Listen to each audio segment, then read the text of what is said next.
Hello dear parents, welcome back to child care with Ayurveda. दोस्तों, कई parents अपने बच्चों की इस शिकायत से परेशान हैं कि बच्चे का सिर गर्म होता है और हाथ पैर ठंडे रहते हैं।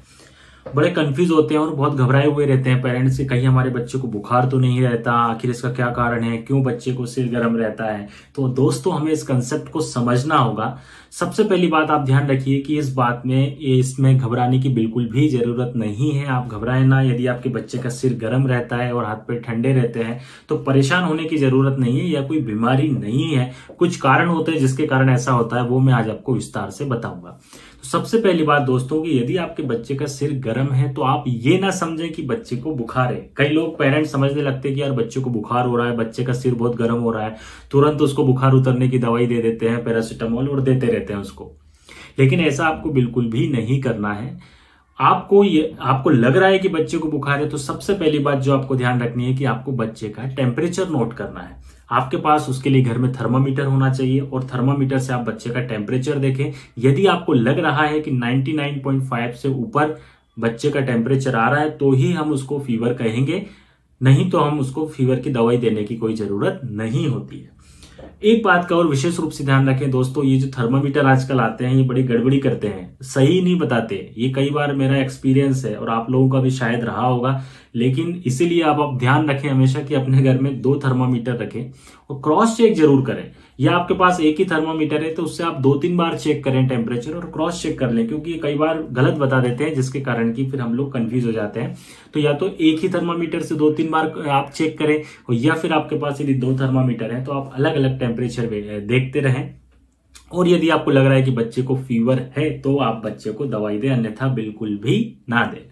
तो दोस्तों, आइए अब हम बात करते हैं कि आखिर फिर कारण क्या है। यदि बच्चे को बुखार भी नहीं है और बच्चे का सिर गर्म हो रहा है तो क्या रीजन हो सकते हैं जिससे कि बच्चे का सिर गर्म होता है।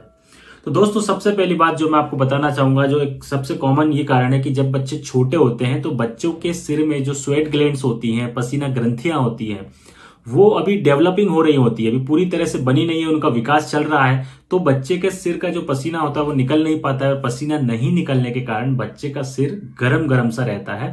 तो एक रीजन ये होता है कि बच्चे का सिर गर्म होता है। तो उस कंडीशन में आपको क्या करना है कि आपको बच्चे के सिर को बहुत ज्यादा ढकना नहीं है और सिर के नीचे तकिया नहीं रखना है, सिर को एकदम कवर नहीं करना है। यदि सिर बहुत गर्म होता है तो सिर को खुला रहने दीजिए आप, है ना। इसके अलावा आप जो है बच्चे को बिल्कुल अनकवर करके रखें, उसके सिर को बहुत ज्यादा ढके ना, नहीं तो सिर और गर्म होगा। दूसरा कारण होता है दोस्तों कि जब भी बच्चों के दांत निकलते हैं तो दांत निकलते समय जो शरीर के अंदर प्रोसीजर होती है उसके कारण भी बच्चों को सर्दी, खांसी, हल्का सा फीवरिश जैसा लगना, या थोड़ा सा गरम गरम सा लगना, बच्चा चिड़चिड़ा लगना, ये सारी शिकायतें होती हैं। तो उस समय काल में भी बच्चे का जो सिर होता है वो थोड़ा सा गरम गरम सा लगता है, इसीलिए बिल्कुल घबराने की जरूरत नहीं है, वो नॉर्मल होता है। तीसरी चीज है दोस्तों कि यदि गर्मी का मौसम है तो उस काल में भी बच्चों का सिर थोड़ा सा गर्म रहता है, तो आपको लगेगा यार ये बच्चा गर्म हो रहा है, बुखार है, तो ऐसा बिल्कुल भी नहीं है। वो भी एक नॉर्मल कंडीशन होती है। गर्मियों में हम सभी जानते हैं कि टेम्परेचर बढ़ जाता है तो बच्चे का शरीर का तापमान भी बढ़ जाता है, सिर गर्म हो जाता है। तो उसके लिए आप क्या करें, बच्चे को जो है ढीले कपड़े पहनाएं, बहुत ज्यादा टाइट कपड़े ना पहनाएं। बच्चे को पंखे के नीचे या एसी में या कूलर में आप उसके सामने बच्चे को रखें। एकदम लूज कपड़े बच्चे को पहनाएं, प्योर कॉटन के कपड़े पहनाएं, तो आप देखेंगे कि सिर का जो टेम्परेचर है वो कम हो जाता है और उससे बच्चे को कोई भी दिक्कत नहीं आती है। इसका अगला कारण है कि दोस्तों, जैसा हम सभी जानते हैं कि बच्चों के ब्रेन का डेवलपमेंट होता है जन्म से लेकर 5 साल की उम्र तक बच्चों का मस्तिष्क का विकास होता है। अब चूंकि मस्तिष्क का विकास होगा, किसी भी चीज का यदि विकास हो रहा है, ब्रेन डेवलपमेंट हो रहा है, तो उसके अंदर प्रोसीजर्स चल रही होती है, दिमाग के अंदर विकास होता है, तो उसके कारण भी सिर का तापमान थोड़ा गर्म रहता है। इसलिए घबराने की बिल्कुल भी जरूरत नहीं है। जैसे जैसे आपका बच्चा बड़ा होगा वो जो सिर का तापमान गर्म होता है वो धीरे धीरे कम होता जाएगा। तो एक रीजन ये भी होता है दोस्तों। इसके अलावा आपने देखा होगा कि जब बच्चा 6 महीने से थोड़ा बड़ा हो जाता है तो बच्चे की एक्टिविटी बढ़ जाती है। जब बच्चा क्रॉलिंग शुरू कर देता है, रेंगना शुरू कर देता है, तो इधर से उधर पूरे घर में घूमता रहता है, तो वो जो एक्टिविटी बढ़ जाती है उसके शरीर में भी उसकी जो फिजियोलॉजिकल एक्शंस है वो बढ़ जाती है। तो उसके कारण भी बच्चे के सिर का तापमान थोड़ा सा बढ़ जाता है, इसलिए घबराने की बिल्कुल भी जरूरत नहीं है। एक कारण और है दोस्तों कि यदि बच्चे के शरीर में विटामिन डी की कमी होती है तो विटामिन डी की कमी से भी बच्चे का सिर गर्म हो सकता है और उसके हाथ पैर ठंडे हो सकते हैं। तो आप ध्यान रखिए कि क्या आपने अपने बच्चे को विटामिन डी दिया है।